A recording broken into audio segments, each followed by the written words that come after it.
नमस्कार, मैं रघुनाथ प्रसाद आज चर्चा कर रहा हूं बिहार के चर्चित आईएएस श्री के पाठक की।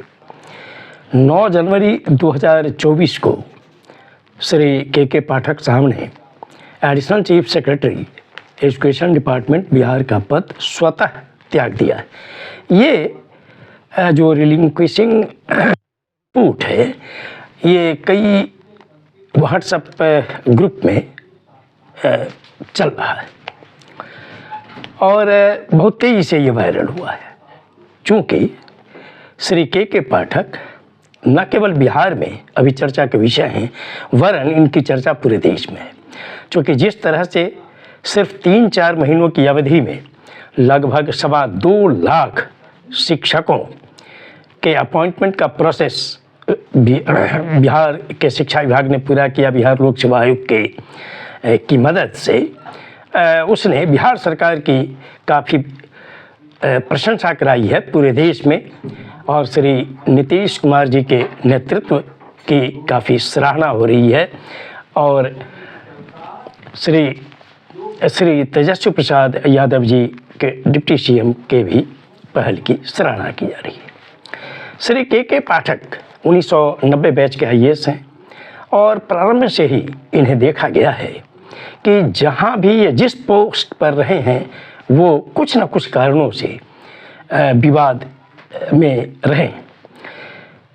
प्रत्येक व्यक्ति में कुछ खासियत होती है, उनके कुछ सकारात्मक पक्ष होते हैं तो कुछ नकारात्मक पक्ष भी होते हैं। श्री पाठक चाहे जैसे भी पदाधिकारी हों, लेकिन यह बात तो मानना ही पड़ेगा कि वे अपने काम के प्रति हमेशा कर्तव्यनिष्ठ रहें और लगातार अपने कर्तव्य को निभाने में विश्वास करते हैं।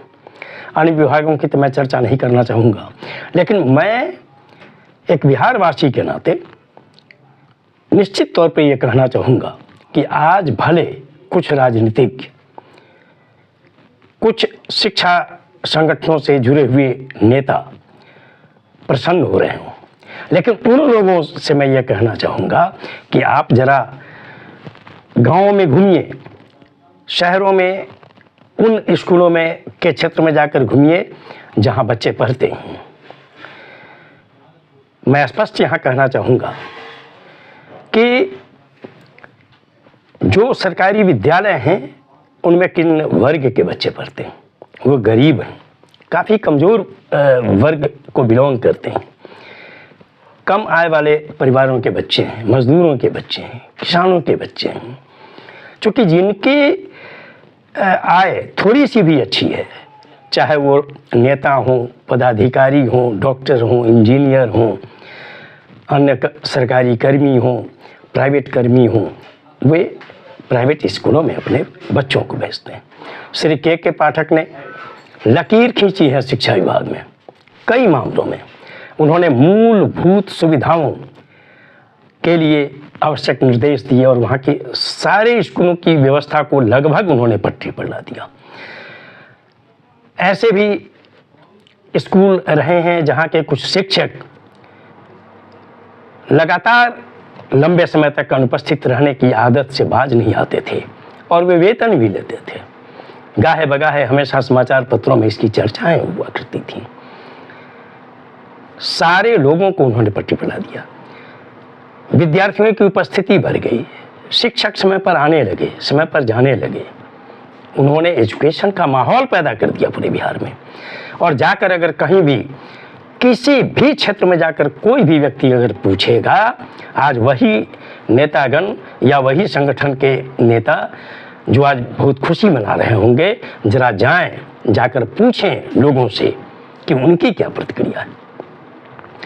उन्होंने पटरी पर लाने का काम किया उन स्वीकृति प्राप्त प्राइवेट स्कूल, जो सरकारी स्कूल हैं, जो बोर्ड से स्वीकृति प्राप्त हैं, वहाँ की व्यवस्था को। उन्होंने एफिलिएटेड कॉलेजेस की व्यवस्था को सुधारने का प्रयास किया। उन्होंने कंस्टिट्यूएंट कॉलेज में भी पढ़ाई की व्यवस्था को सुधारने का प्रयास किया।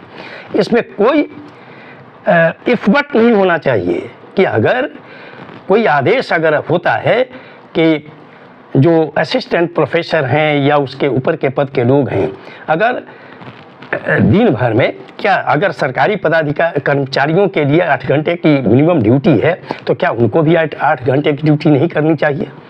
स्कूलों में उनको 8 घंटे की ड्यूटी नहीं करनी चाहिए? सभी के लिए समय बराबर होना चाहिए।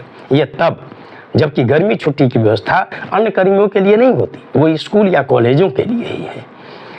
तो हर बात आपकी मानी जाए, ये सभी पदाधिकारी उस तरह के नहीं हो सकते हैं कि आपके उसी पुरानी व्यवस्था पर चलने का। लेकिन आपकी छुट्टी में तो छेड़छाड़ नहीं हुई।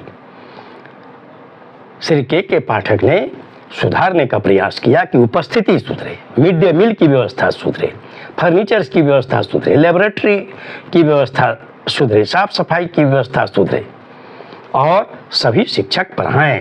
कॉलेजों में भी जो प्राध्यापक हैं वो पढ़ाएं। लेकिन हमेशा से ये देखा गया है कि चाहे वो शिक्षा विभाग हो और स्वास्थ्य विभाग हो, इन दो विभागों में हमेशा से देखा गया है कि या उनके मंत्री या उनके पदाधिकारी अगर कड़ाई करने का प्रयास करते हैं तो किसी न किसी कारण से कोई ना कोई इशू बनाकर एक आंदोलन का रूप ले लिया जाता है। ठीक है, श्री के पाठक के बहुत से आदेश विवाद के विषय रहे। उनके कारण राजभवन को कुछ परेशानियां देखनी पड़ी हैं और कुलपति और कुल सचिव या अन्य जो प्राध्यापक वर्ग हैं उन लोगों ने भी बातें रखी। होना यह चाहिए कि सुधार का प्रयास होना चाहिए, लेकिन जो चाहे वो यूनिवर्सिटी के प्रोफेसर्स हों, कॉलेज के प्रोफेसर्स हों, हाई स्कूल और मिडिल स्कूल, प्राइमरी स्कूल के टीचर्स हों, सभी का फर्ज ये बनता है कि बिहार की शिक्षा व्यवस्था को सुधारने का प्रयास किया जाए और इसके लिए सुधार के लिए अगर कोई भी अच्छी पहल की जाती है तो उसका समर्थन किया जाना चाहिए, न कि उनका विरोध किया जाना चाहिए। श्री के पाठक के किन्हीं कदमों से अगर किसी भी राजनेता को कोई तकलीफ हुई या किसी शिक्षण संस्थाओं से जुड़े हुए संगठनों को कोई दिक्कत हुई तो उसका रास्ता सरकार से बात करके ही निकाला जाना चाहिए। और जो यूनिवर्सिटी का सवाल है तो राजभवन से वार्ता कर निकालना चाहिए। लेकिन बिहार की शिक्षा व्यवस्था के लिए और जहां गरीबों के बच्चे पढ़ते हैं सरकारी स्कूलों में, उनकी स्थिति को अवश्य देखा जाना चाहिए। मैं यहाँ पर स्पष्ट कहना चाहूँगा कि श्री के पाठक साहब ने एक लंबी लकीर खींची सरकारी सेवा में रहकर, और हम लोगों ने भी इस बात को अनुभव किया है कि जब हम लोग अपने सरकारी काम के सिलसिले में क्षेत्रों में जाते थे और रास्ते में पढ़ने वाले, क्षेत्रों में पढ़ने वाले कुछ स्कूलों में अगर हम लोग चले जाते थे, हम लोगों को भी कमोबेश उन परिस्थितियों का सामना करना पड़ा है कि ऐसा करने से कुछ लोग जरूर परेशान हो जाते हैं। लेकिन राज्य का हित सर्वोपरि है, देश का हित सर्वोपरि है। मैं माननीय मुख्यमंत्री बिहार से अनुरोध करना चाहूँगा कि यदि श्री के पाठक ने शिक्षा विभाग का पदभार छोड़ा है, वैसे जो न्यूज़ आ रहा है कि अभी तक स्वीकृति सरकार की नहीं हुई है, लेकिन प्रयास यह किया जाना चाहिए कि अभी कुछ वर्ष अगर संभव हो तो श्री पाठक शिक्षा विभाग के एसीएस के पद पर वापस लाए जाएं, या अगर कोई बात है कि नहीं लाए जा सकते हैं तो ऐसे ही पदाधिकारी का वहाँ पदस्थापना भी शिक्षा विभाग में होना चाहिए।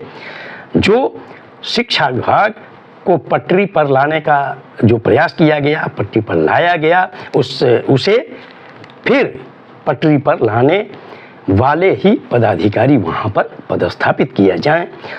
अन्यथा बिहार की जनता में इसका बहुत ही गलत मैसेज जाएगा कि जिस पदाधिकारी ने शिक्षा जगत को पूरे तौर पर अपनी मेहनत से रास्ते पर लाने का प्रयास किया, उन्हें मजबूरीवश विभाग छोड़ना पड़ा है। ये इस राज्य के हित में और खासकर गरीब जनता के हित में होगा। ये वीडियो आपको अच्छा लगा हो तो निश्चित तौर पर लाइक करें, शेयर करें।